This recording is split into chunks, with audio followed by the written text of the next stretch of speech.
Good morning વિદ્યાર્થી મિત્રો.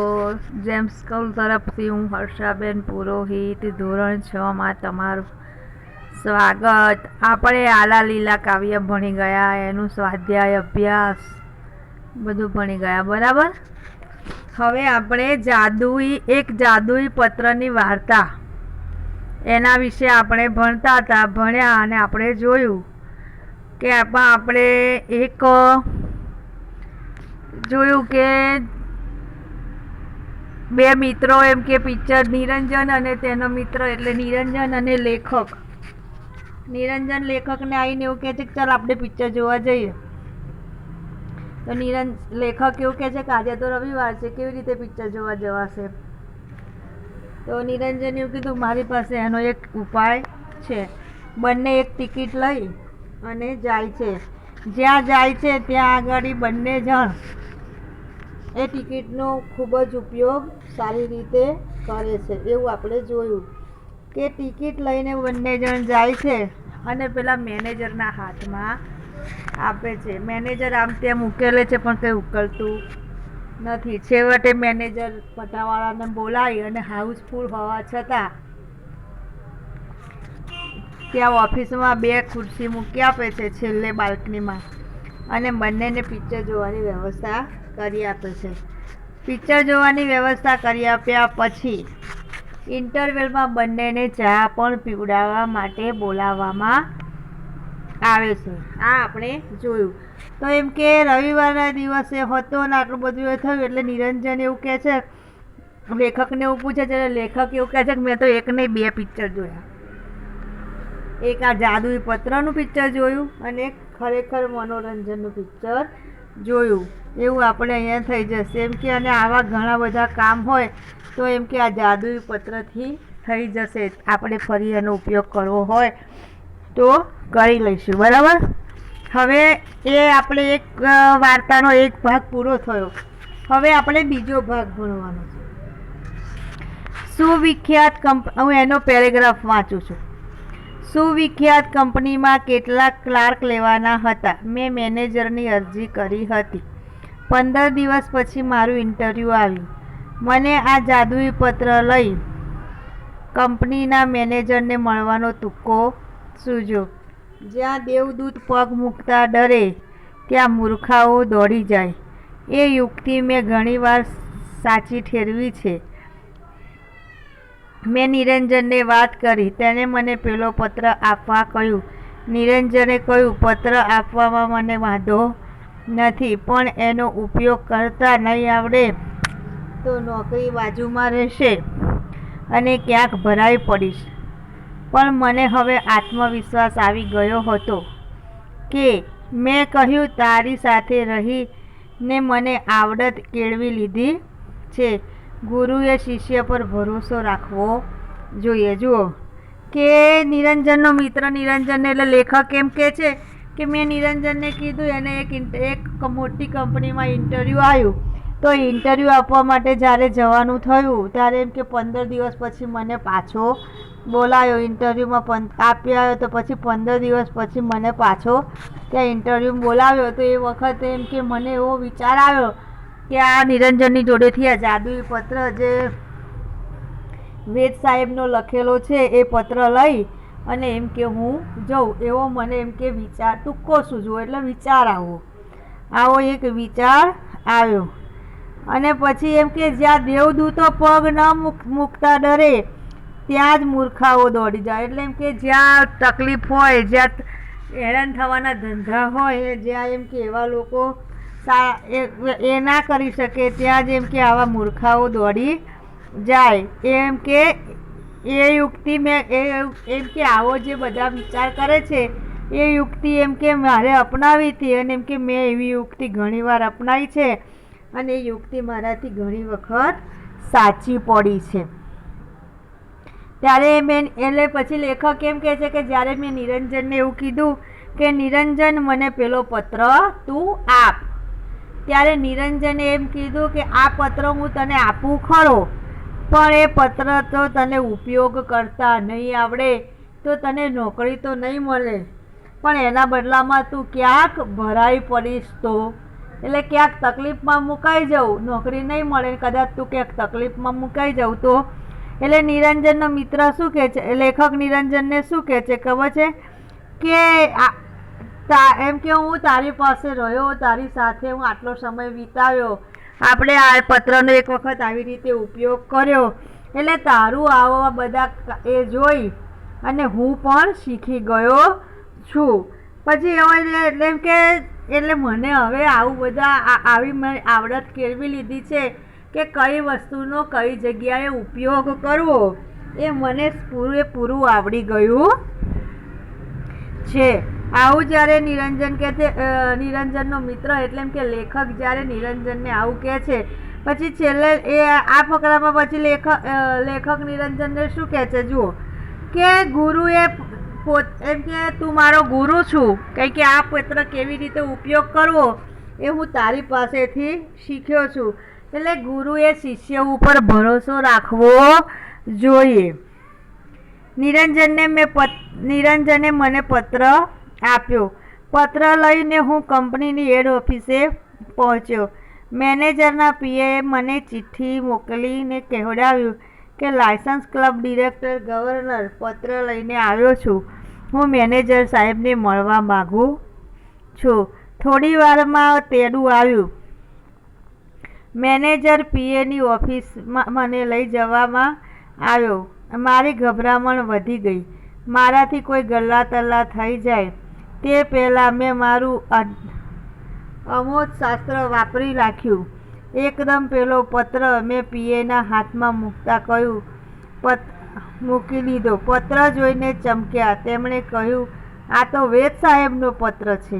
હા, મેં કહ્યું, તમે ક્યાંથી ઓળખો? મારા કાકા મીન્સ મારા મિત્રના કાકા છે.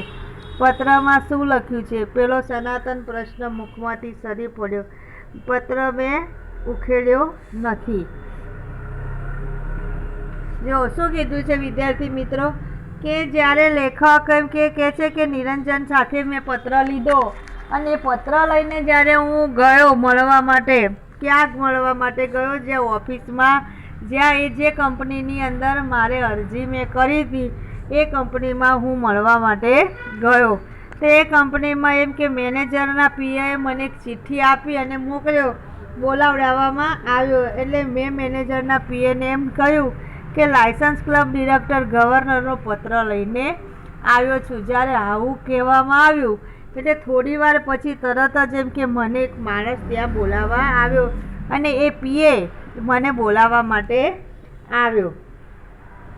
પીએ મને જ્યારે બોલાવવા માટે આવ્યો ત્યારે પીએ મને પૂછ્યું, એટલે મેં કંઈ એમ કે બીજી આડી અવળી ગલ્લા તલ્લા એટલે આડી અવળી બીજી કંઈ આડી અવળી વાતો કરું એ પહેલાં એમ કે મારું એમ કે અમોઘ શસ્ત્ર એટલે મારું જે ખૂબ જ જરૂરી મારું શસ્ત્ર જે પત્રનું હતું એ પત્ર મેં પીએના હાથમાં મૂકી દીધો. ત્યારે પીએ એમ કીધું મને આ પત્ર જોઈને, તે ચમક્યો અને પીએને ખબર જ હતી કારણ કે ઓફિસમાં વેદ સાહેબ જ બેઠા. એટલે પીએ એકદમ ચમક્યો અને પત્ર જોઈ અને પેલો પીએ ચમક્યો. પીએ શું કીધું કે આ તો વેદ સાહેબનો પત્ર છે. તો લેખકે એવું કીધું કે હા, લેખકે કીધું એમ કીધું કે હા, મેં કહ્યું કે હા, તમે એમને ક્યાંથી ઓળખો? એટલે પેલા પીએ વેદ સાહેબ લેખકને એવું પૂછ્યું કે આ તો વેદ સાહેબનો લખેલો પત્ર છે, તમે તેમને કેવી રીતે ઓળખો? ત્યારે લેખક એવું કહે છે કે મારા કાકા છે. પછી કે મારા મિત્રના કાકા છે. ત્યારે લેખકને એવું પૂછવામાં આવ્યું પીએ દ્વારા કે આ પત્રમાં શું લખેલું છે? ત્યારે એના મોઢામાંથી એક જ શબ્દ, જે શબ્દ આગળ પિક્ચર જોવા ગયા ત્યારે જે શબ્દ લખેલો બોલ્યા હતા એ જ શબ્દ બોલે છે કે મેં આ પત્રને ઉખેડ્યો નથી, એટલે એમ કે મેં આ પત્ર વિશે ખોલ્યો નથી. પછી આગળનો પેરેગ્રાફ હોય, ખોલ્યો હોત તોય કહીને જરા હસ્યા અને ઊભા થઈને અંદર કેબિનમાં ગયા. હું ખરેખર ગભરાઈ ગયો. કુરુક્ષેત્રના મેદાનમાં મૂંઝાઈ ગયેલા અર્જુન જેવી સ્થિતિ મારી હતી. પણ મારો કૃષ્ણ નિરંજન ત્યાં હાજર ન હતો. થોડી વારમાં પીએ બહાર આવ્યો ને કહ્યું, અંદર જાઓ, સાહેબ બોલાવે છે. હવે તો ધ્રુજવા લાગ્યો. ઘડીભર તો મને થયું કે અહીંથી નાસી છૂટું, પણ એમ કહેવાય હિંમત ચાલી નહીં, ફાંસીની ખોલી તરફ જતો હોઉં તેમ ઘસડાતા પગે હું અંદર ગયો. અંદર સાહેબ બેઠા હતા. હું અંદર ગયો ત્યારે તે પત્ર ઉકેલવામાં મશગુલ હતા. હું જઈને ઊભો રહ્યો એટલે કહે છે, બેસો. હું બેઠો. એમણે મને પૂછ્યું, તમે વેદ સાહેબને કેવી રીતે ઓળખો છો? જો શું કીધું છે કે આ જેવું પત્ર હતો એ મેં ખોલ્યો નહોતો એવું કીધું. ત્યારે પેલા જે કેબિનમાં જે પીએ હતો, એ ઓફિસની કંપનીમાં જે પીએ હતો, એ પીએ એવું કહે છે કે તમે ખોલ્યો હોત તો તમને કંઈ ખબર પડત નહીં.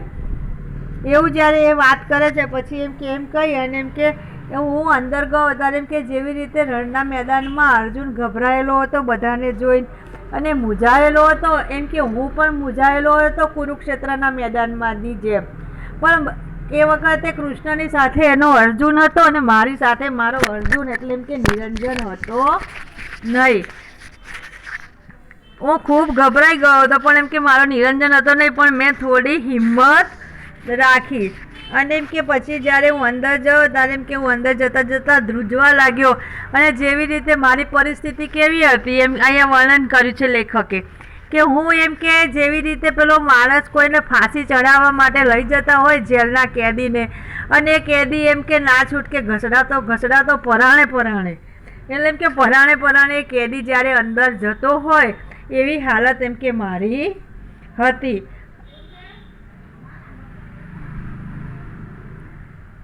પછી હું એમ કે હું ત્યાં મને જ્યારે હું અંદર જઈને બેઠો ત્યારે આ સાહેબના હાથમાં જે ઓફિસમાં જે સાહેબ બેઠેલા હતા એ આ પત્ર જોવામાં મશગુલ હતા. અને મશગુલ એટલા બધા હતા કે હું ગયો એટલે એમણે બેસો. હું બેઠો એટલે એમણે પૂછ્યું કે તમે એટલે કે હું જ્યારે ગયો ત્યારે હું ખૂબ ચિંતિત ને ગભરાયેલો હતો. પેલા ફાંસીના માચડે ચડાવવા કોઈ માણસને લઈ જવાય એવી પરિસ્થિતિ મારી હતી, છતાં પણ હું પહોંચી ગયો. ત્યારબાદ એમ કે એમણે મને પૂછ્યું, એ પેલા પત્રમાં એટલા મશગુલ હતા. પછી એમ કે એમણે કહ્યું કે આ પત્ર બેસાડ્યા પછી પૂછ્યું કે આ પત્ર વેદ સાહેબે કેવી રીતે, તમે વેદ સાહેબને કેવી રીતે ઓળખો એવો જ્યારે પ્રશ્ન કર્યો. પછી કહ્યું કે મારા મિત્ર નિરંજનના એ કાકા થાય. મને લાગ્યું કે આ પત્રની અસર થઈ રહી છે. નિરંજન તમારો મિત્ર છે? સારું, આ પત્ર મારો જ છે, મારા જ અક્ષર છે. સ્વગત બોલતા હોય તેમ એમણે કહ્યું, પણ શું લખ્યું છે અત્યારે તેનો ખ્યાલ આવતો નથી. તમે કહો છો આ પત્ર મારા પર લખાયેલો છે પણ એનો મેળ બેસતો નથી. મેં મારા ઉપર કદી પત્ર લખ્યો હોય એવું યાદ આવતું નથી. આ સાંભળી મને તો ધરતી ફરતી લાગી. સાહેબના ટેબલ પર પડેલા પાટિયા ઉપર મારી નજર પડી. એમાં લખ્યું હતું M.G. વેદ. મારું નસીબ મને ખુદ વેદ સાહેબ પાસે ખેંચી લાવ્યું. મેં નિરંજનને વાત કરી હોત તો આ ગોટાળો ન થાત. જો કે વેદ સાહેબને હજુ પત્ર ઉકેલવામાં પ્રવૃત્ત હતા. થોડી વાર પછી પત્ર સામે જોયું અને વળી મારી સામે જુએ. પછી તે સ્વગત બોલતા હોય તેમ ફરી બોલ્યા, મેં નિરંજનને એના કોઈ ભાઈબંધને માટે પત્ર લખી આપ્યો હોય એવું મને યાદ આવતું નથી. પણ આ લેટર પેડ અને આ અક્ષર તો મારા જ છે. માત્ર પત્ર કોને ઉદ્દેશીને લખ્યો છે તેનો ખ્યાલ આવતો નથી. જો ખ્યાલ આવે તો હું કંઈક સમજાય. ઓલ રાઈટ, તમારે કામ શું છે? સાહેબ, મેં અહીં ક્લાર્કની નોકરી માટે અરજી કરી છે. ઓહો, એમ વાત છે. અઠવાડિયા પછી તપાસ કરજો. અને આજે હું વેદ સાહેબની ઓફિસમાં ક્લાર્ક છું. અલબત્ત પેલો જાદુઈ પત્ર વેદ સાહેબ પાસે જ રહી ગયો તેનો અફસોસ મને અને નિરંજનને દિવસો સુધી રહ્યા કરતો હતો. જો જે માણસને સાહેબ મળવા જવાનું હતું એ માણસ કોણ હતા? એ જ નિરંજનના કાકા વેદ સાહેબ જેણે આ પત્ર લખેલો છે તે. એટલે વેદ સાહેબ એવું પૂછે છે કે તમે નિરંજનને કે તમે વેદ સાહેબને કેવી રીતે ઓળખો? તા કે મારો મિત્ર નિરંજન વેદ છે એના કાકા વેદ સાહેબ છે. આવું જ્યારે સાંભળે છે ત્યારે એમ કે પછી વેદ સાહેબ એવું વિચારે છે કે મારા અક્ષર, આ મારો પત્ર મારા પોતાના જ માટે લખાયો હોય એવું હજી સુધી મને ક્યારેય યાદ આવતું નથી. મેં નિરંજનના કોઈ મિત્રને એમ કે આવી રીતે પત્ર લખી આપ્યો હોય એવું પણ મને યાદ આવતું નથી. આવી ઘણી બધી ચર્ચાઓ થઈ. પછી લેખકનો નજર એકદમ એમ કે વેદ સાહેબના ટેબલ ઉપર એમનું નામવાળું જે પાટિયું એમની નેમ પડ્યું હતું એની ઉપર એની નજર જાય છે નેમ પ્લેટ પર. તો નેમ પ્લેટ પર લખ્યું હતું એમજી વેદ. ત્યારે લેખકને ખબર પડી કે આ પોતે જ વેદ સાહેબ છે.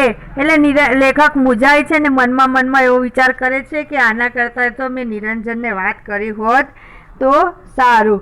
પરંતુ એમ કે હજી સુધી તો પણ છતાં પણ વેદ સાહેબ એવો વિચાર કરે છે કે હજી સુધી મને એવું ખ્યાલ આવતો નથી કે મેં નિરંજનના કોઈ મિત્રને મારા જ માટે, મારા ખુદના માટે મેં કોઈ પત્ર લખી આપ્યો હોય એવું મને યાદ આવતું નથી. આવા બધા વિચારો કરતાં પછી ધીરે રહીને પૂછે છે કે હા પણ તમારે શું કામ હતું, તારે શું કામ હતું તે નિરંજન સાથે આ પત્ર લખાવ્યો હતો?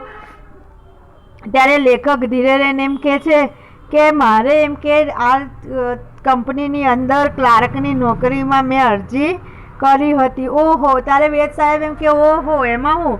પછી એમ કે લેખક એવું કહે છે અઠવાડિયા પછી તપાસ કરજો. જ્યારે એવું એમને લેખકને કહેવામાં આવે છે ત્યારબાદ જુઓ કે મને હજી પણ યાદ છે કે હું પોતે વેદ સાહેબની ઓફિસમાં ક્લાર્કની નોકરી ચાલુ કરી દીધી અને મારે ચાલુ છે. પણ એમ કે હજી સુધી મને એ યાદ છે કે એ પત્ર મને ને નિરંજનને એક વાતનું દુઃખ છે, મારી સરસ મજાની નોકરી ક્લાર્કની મને વેદ સાહેબની ઓફિસમાં મળી, પણ એમ કે મને એક વાતનું એ દુઃખ છે કે મારો આ પત્ર જે અમારો પત્ર હતો એ પત્ર વેદ સાહેબ પાસે રહી ગયો. તેનો અમને ઘણા દિવસ સુધી બંને મિત્રને ખૂબ અફસોસ હતો.